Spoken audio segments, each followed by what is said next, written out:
vamos a hablar de la tiroiditis de Hashimoto.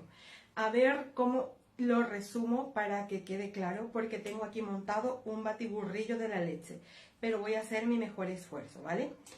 Vamos allá. La tiroiditis de Hashimoto, ya como comenté en el vídeo anterior, sabéis que es una enfermedad autoinmune. Es cuando el propio sistema inmune ataca a nuestras glándulas, porque por lo que sea lo confunde con un enemigo y lo ataca, porque lo identifica como un cuerpo extraño.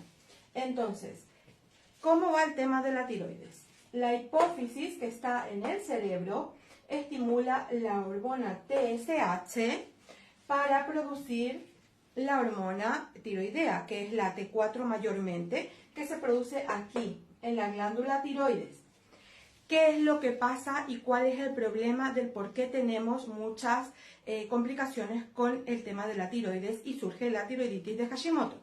Una de las causas es esto, son los halógenos.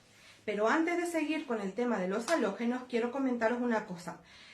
Os invito a que vayáis al vídeo que tengo en mi perfil que habla de las analíticas, porque ahí menciono un poquito más al detalle las analíticas de la tríada energética, que es la tiroides, adrenales y páncreas, porque son la base de los problemas de enfermedades metabólicas que tenemos del tiempo actual en el que estamos.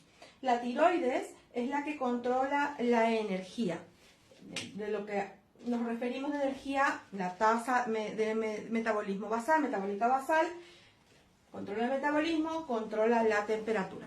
Bien, dicho esto, volvemos a lo que había dicho. Halógenos. ¿Qué pasa con los halógenos? Los halógenos, por decirlo de alguna manera, son moléculas como el flúor, el cloro, el bromo y el yodo, que tienen, pertenecen a la tabla periódica. Y estos tres primeros tienen menor peso molecular y compiten con el yodo. ¿Cuál es el problema?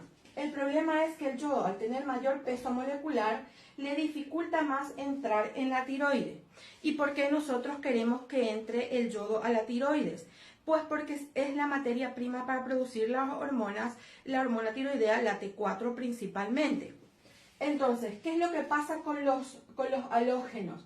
Pues que entra primero el flúor, entra primero el cloro, entra primero el bromo y en última instancia entra el yodo. Por eso suele haber, cuando hay una tiroiditis de Hashimoto, deficiencia de yodo, no quizás porque falte el yodo como tal, sino porque los otros halógenos están entrando primero y están ocupando su lugar.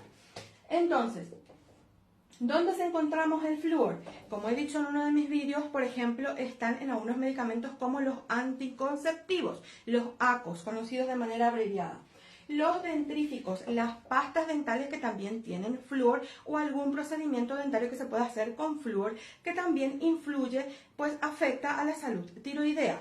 Esto para que lo tengáis en cuenta, no es para dramatizar ni para escandalizarnos, sino para tener conciencia y saber las medidas que se puedan tomar una vez que se tiene el conocimiento. Luego, ¿dónde encontramos el cloro?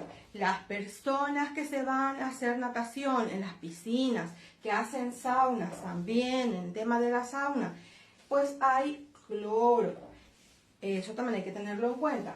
El bromo, ¿dónde está el bromo? El bromo es el que suele añadirse al pan para que le dé el crujiente del pan. Entonces, ¿qué pasa? Pues que entran estos tres primeros en lugar del yodo y al formarse la T4, porque es en la glándula tiroides donde se forma, se crea una T4 anormal, que no funciona, que ya de por sí la T4 es una hormona inactiva, pues encima no funciona, porque imita a la T4, pero no es T4 real, porque no está hecha de yodo, sino de los otros halógenos. Y eso es un problema muy grande, pues que desde la medicina convencional no se habla. Y esto que te estoy contando, muy rara vez puede que lo escuches por ahí, porque esto es muy difícil que se diga, porque también es verdad que se hace negocio con el tema de la salud y tienes que pagar cursos, tienes que pagar formaciones, leer libros y demás. Muy complicado que esto que te estoy contando lo encuentres por ahí. Ahora es lo mejor sí que ya lo estoy contando yo,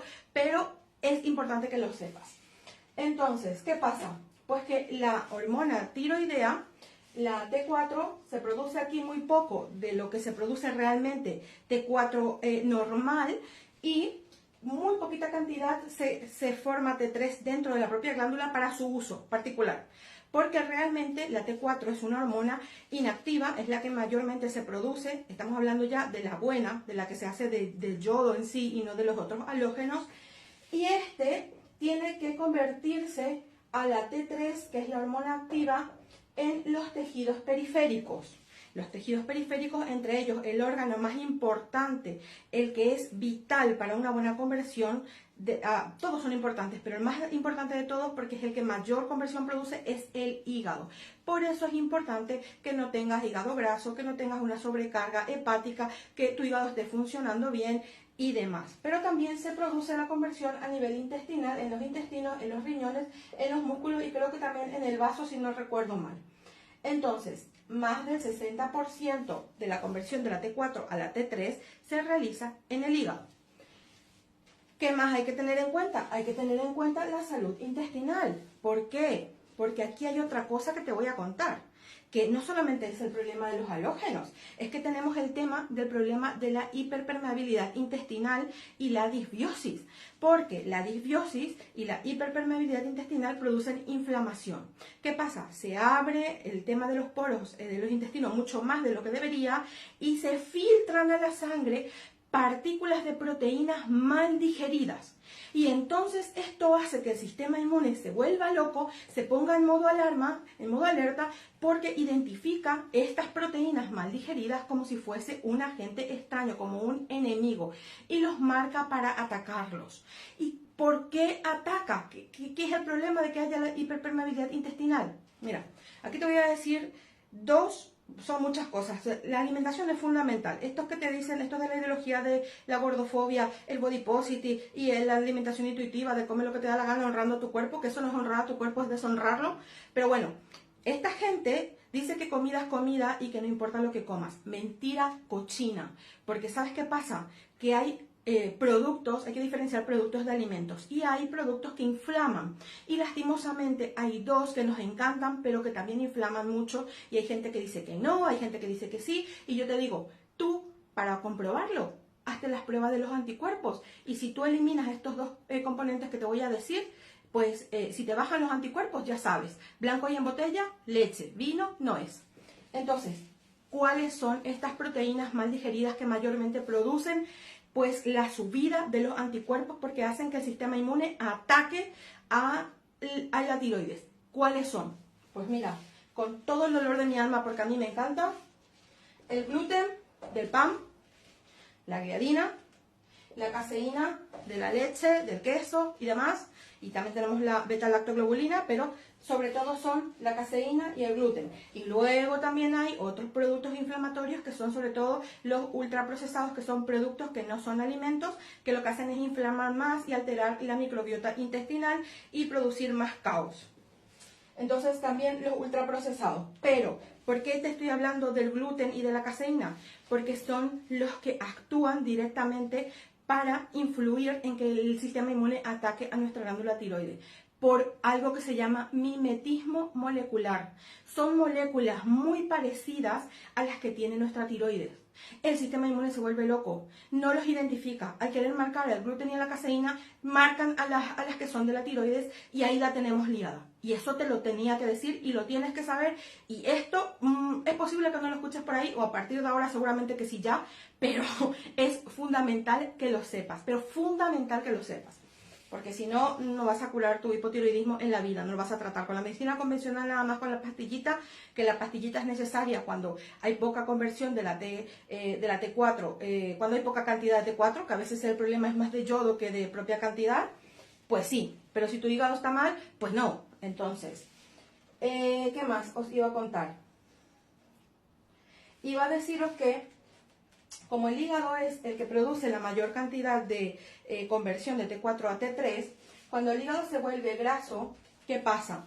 Nosotros cuando comemos de más productos procesados, sobre todo carbohidratos simples de absorción rápida, porque hay que distinguir los carbohidratos buenos, que son los saludables, que nutren y que no son de absorción rápida, sino más bien lenta, de los carbohidratos que dañan y que inflaman, que eso ya es otro vídeo, pero que básicamente es lo que te estoy contando. ¿Qué pasa? Que las células de grasa son así de pequeñas Y a medida que el hígado se vuelve más graso, le cuesta mucho desintoxicar la porquería. Y la grasa, las toxinas, los desechos metabólicos y demás. Y la grasa es digamos, un almacén de almacenamiento de porquería y no solamente de energía. Entonces, ¿qué pasa? Una grasa que es así pequeñita empieza a crecer y empieza a guardarse aquí los desechos y no solamente la energía, sino los tóxicos, los residuos y todas las porquerías que te puedas imaginar. Porque el hígado se satura y al no poder desintoxicar correctamente, pues lo que hace la grasa es, digamos, de alguna forma ayudarle para que se vaya guardando ahí la porquería hasta que el hígado lo pueda terminar de eliminar. Bueno, ¿qué más? Cuando hay hiperpermeabilidad intestinal, todo esto estresa al cuerpo. Por eso te he dicho que vayas, si te gusta, claro, a mirar el vídeo que está arriba en mi perfil de las analíticas, porque te he hablado allí de la triada energética y también te he hablado de los marcadores inflamatorios, porque todo esto lleva a lo que se llama inflamación crónica sistémica de bajo grado, que es el kit de la cuestión de todo y que es lo que hay que tratar, viendo todos estos puntos. Entonces, ¿esto qué hace? Pues que tengas una baja energía y que tengas pocos nutrientes. Que surgen las deficiencias nutricionales y empiezas a tener deficiencia de complejo B, de selenio, de zinc, de hierro, de magnesio y de vitamina D. Que la vitamina D es súper importante. Ya te dije en el vídeo anterior de que para evitar placas de ateroma se tiene que tomar con magnesio y con K2 para que vaya a los huesos y no se queden los tejidos blandos y se produzca arteriosclerosis. Eso es importante también que lo sepas. ¿Qué más? Pues si el hígado está graso, lógicamente, pues aumenta la resistencia a la insulina. ¿Por qué? ¿Por qué aumenta la resistencia a la insulina? Porque la cantidad de grasa va aumentando, las células no pueden recibir bien la glucosa porque las células están saturadas, están desbordadas con tanta glucosa en sangre, con tanta insulina en sangre, y si entra de golpe, pues las células mueren, entonces pues tienen que protegerse y van, digamos que, bloqueando sus receptores. Entonces aumenta la resistencia a la insulina y también aumenta el cortisol. Y si aumenta el cortisol, ¿qué pasa? Si aumenta el cortisol, también se le va la insulina. ¿Y qué pasa si el cortisol está alto? El cortisol es una hormona catabólica. ¿Qué quiere decir eso? Que rompe músculo, porque las células tienen hambre y como no están entrando los nutrientes en las células por culpa de la resistencia a la insulina, pues el cortisol, en un intento de querer ayudarle a la pobre célula, rompe los músculos, se pierde masa muscular, se puede caer en esto que te voy a contar, apúntalo bien porque se llama sarcopenia, porque la obesidad es una enfermedad multifactorial que no solamente se trata de un aumento de tejido adiposo, que sí, y mucho, sino que también de una pérdida importante de masa muscular. Y eso lo tienes que tener clarito. Entonces, cuando se hace dieta, porque dicen, es que, lo que te dice la ideología de la gordofobia, es que las dietas no funcionan porque si tiene un efecto rebote y más del 60% vuelve a engordar. Pero no te dicen por qué. Porque hacen dietas mal llamadas dietas, que no son dietas, porque dieta es lo que comemos. Obsesiones de no comer o de hacer unas verdaderas locuras que dañan el metabolismo. ¿Y luego qué pasa? Pues que se pierde masa muscular. ¿Y qué pasa? Que como la masa muscular es más difícil de crear, porque hay que hacer ejercicio de fuerza y demás, comer proteínas, alimentarse bien, gestionar el estrés, muchas cosas, esa masa muscular que se pierde se sustituye por grasa. Entonces se engorda más fácilmente. Y esto que te estoy contando aquí en este vídeo, pues de verdad te digo que cuesta una fortuna y lo tienes aquí gratis. Gratis. Si tú sabes absorber bien la información de lo que te estoy contando, te va a cambiar la vida. Porque a mí me está cambiando la vida realmente. Porque te digo más.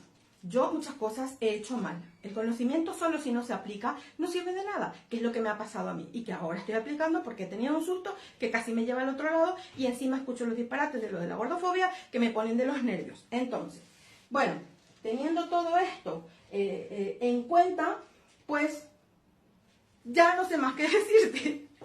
Porque ya lo básico te lo he dicho ya. Así que voy a hacer otros vídeos hablándote de las analíticas y también te voy a dar cuáles son los valores exactos que se tienen en cuenta de la medicina funcional y no solamente los valores de rangos de laboratorio que incluyen a personas sanas y enfermas, sino lo que son de personas saludables.